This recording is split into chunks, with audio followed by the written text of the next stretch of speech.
This is the story of Florence Nightingale. The Lady of the Lamp. "This place is so dirty and damp," said the lady with the lamp. "It's a hospital, not a camp," said the lady with the lamp. Yes, she was Florence Nightingale. Flo was determined not to fail. Nursing is an art, my friend. Nursing care must never, never end. "This place is so dirty and damp," said the lady with the lamp. "It's a hospital, not a camp," said the lady with the lamp. So sweep the floors and change the beds. Bandage broken arms and legs. Nursing is an art, my friend. Nursing care must never, never end.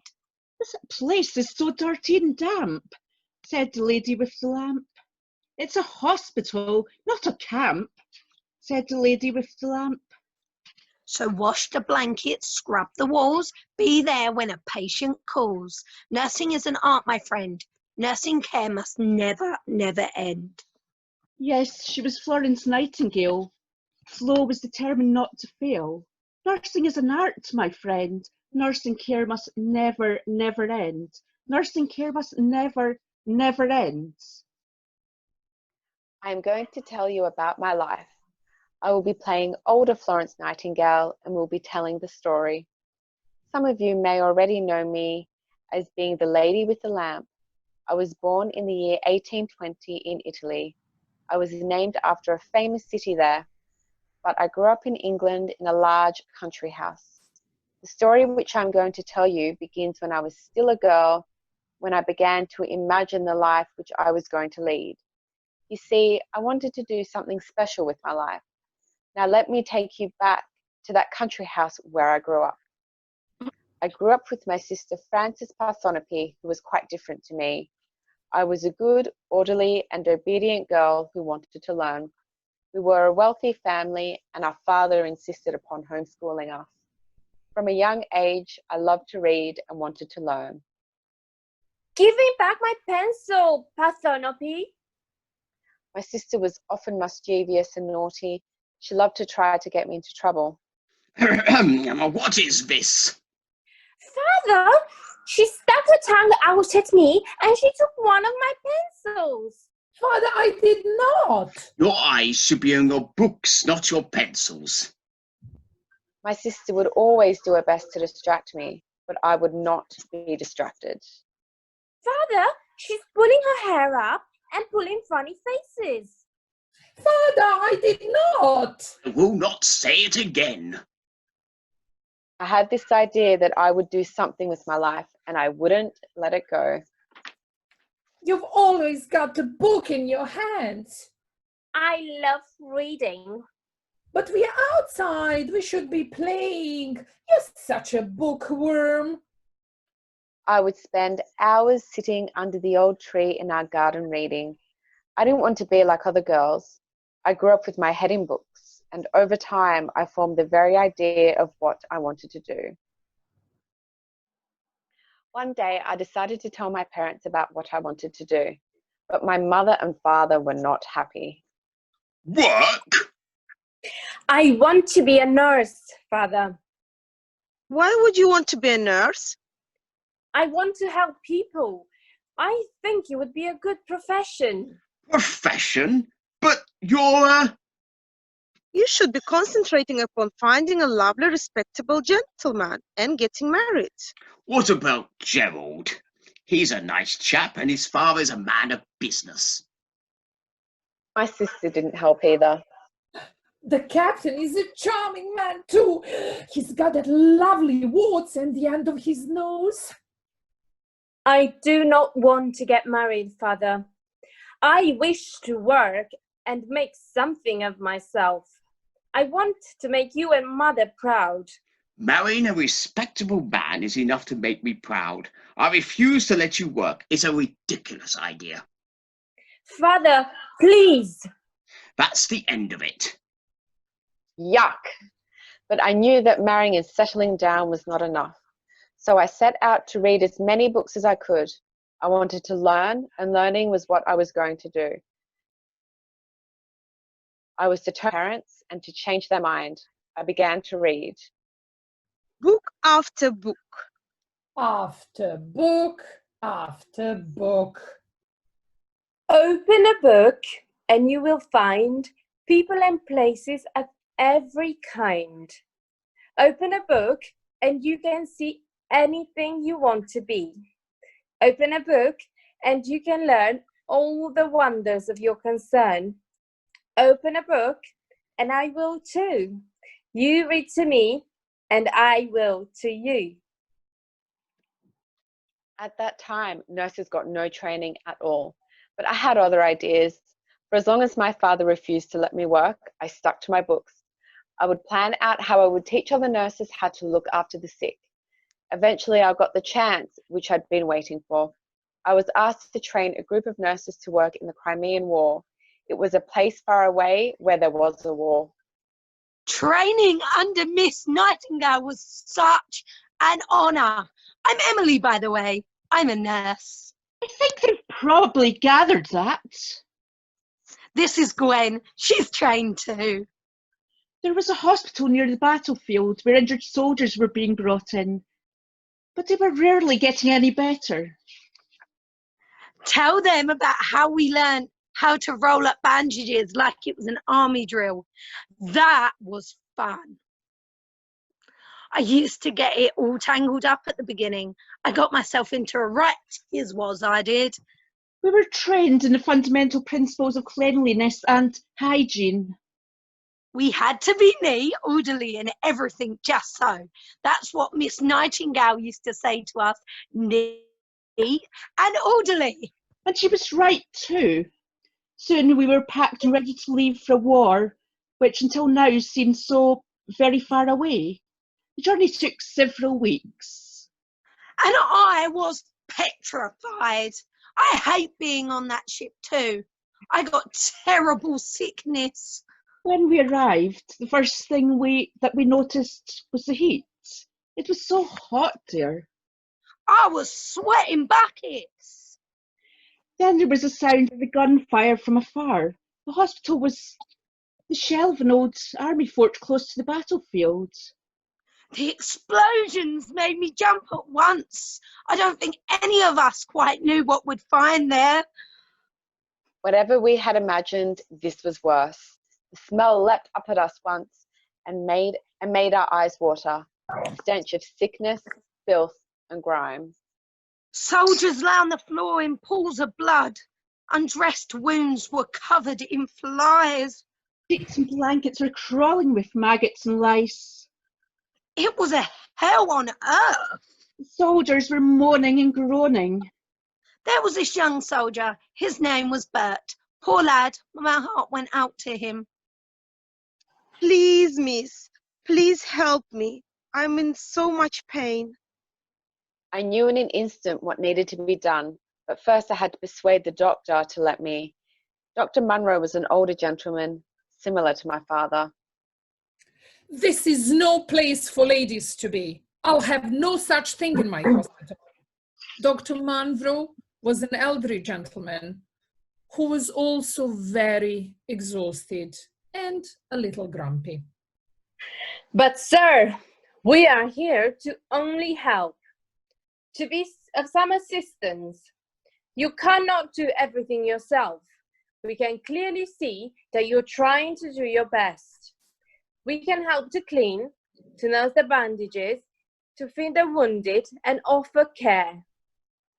I know things are bad. There are sights here that no human should have to see. Let us help. We have trained hard. We do not wish to take over your hard work, but only to help and assist, to make things better for you.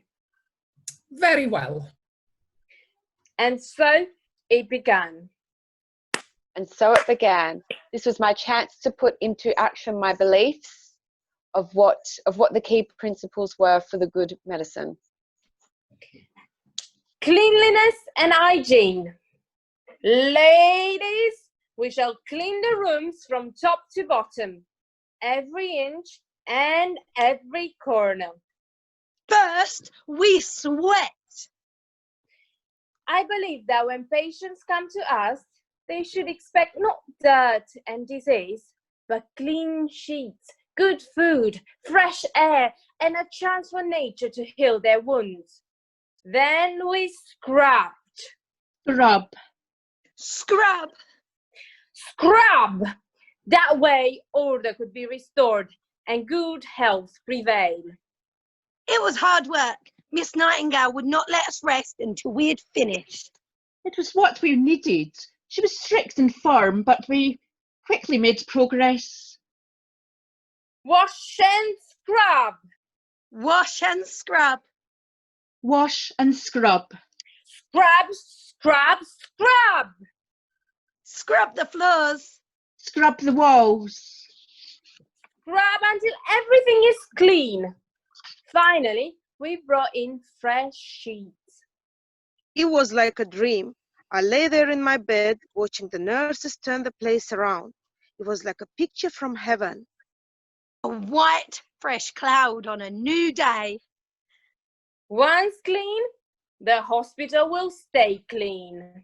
We worked as a team, folding the sheets, bringing fresh light into the hospital.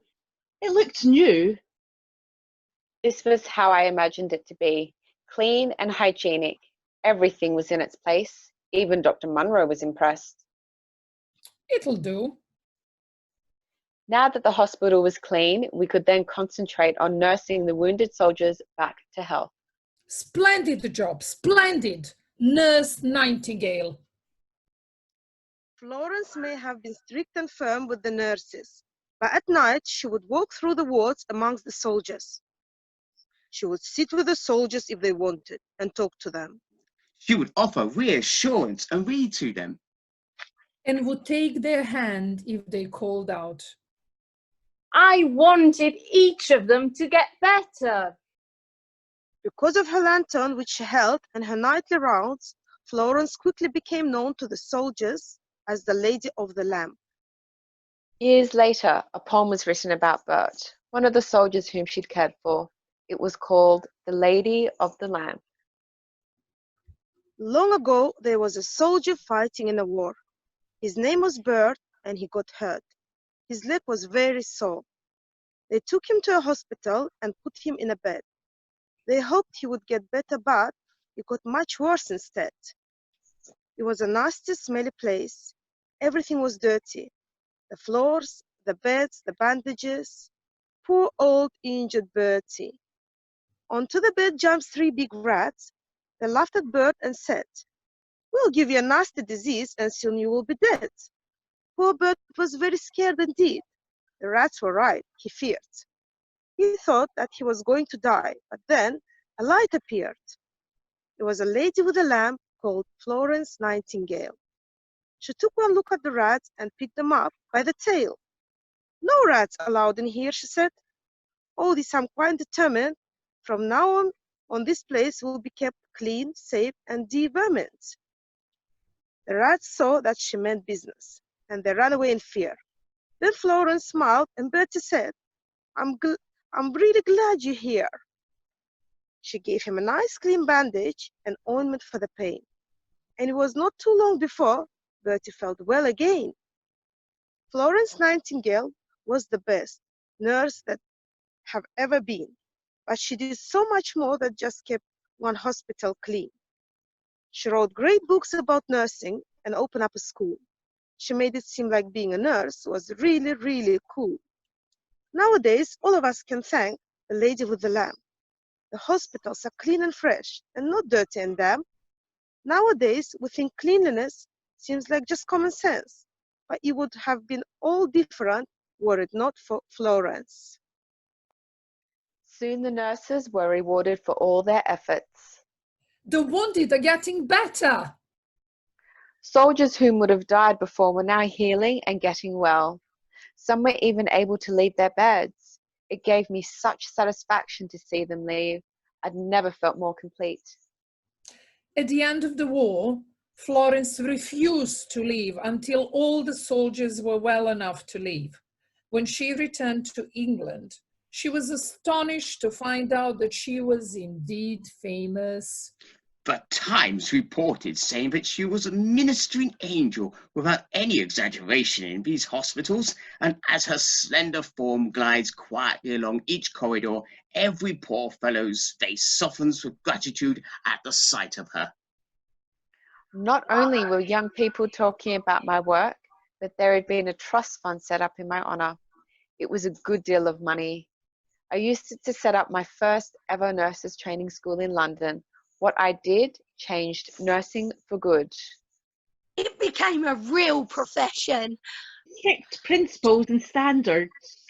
All for the health of the entire nation. As a girl, I had decided that I would do something with my life. And I'm glad that I took hold of that idea and that I never let it go. She was the lady of the lamp. Place is so dirty and damp, said the lady with the lamp. It's a hospital, not a camp, said the lady with the lamp. Yes, she was Florence Nightingale. Flo was determined not to fail. Nursing is an art, my friend. Nursing care must never, never end. Place is so dirty and damp, said the lady with the lamp. It's a hospital, not a camp, said the lady with the lamp. So sweep the floors and change the beds. Bandage broken arms and legs. Nursing is an art, my friend. Nursing care must never, never end. Place is so dirty and damp, said the lady with the lamp. It's a hospital, not a camp, said the lady with the lamp. So wash the blankets, scrub the walls. Be there when a patient calls. Nursing is an art, my friend. Nursing care must never, never end. Yes, she was Florence Nightingale. Flo was determined not to fail. Nursing is an art, my friend. Nursing care must never, never end. Nursing care must never, never end.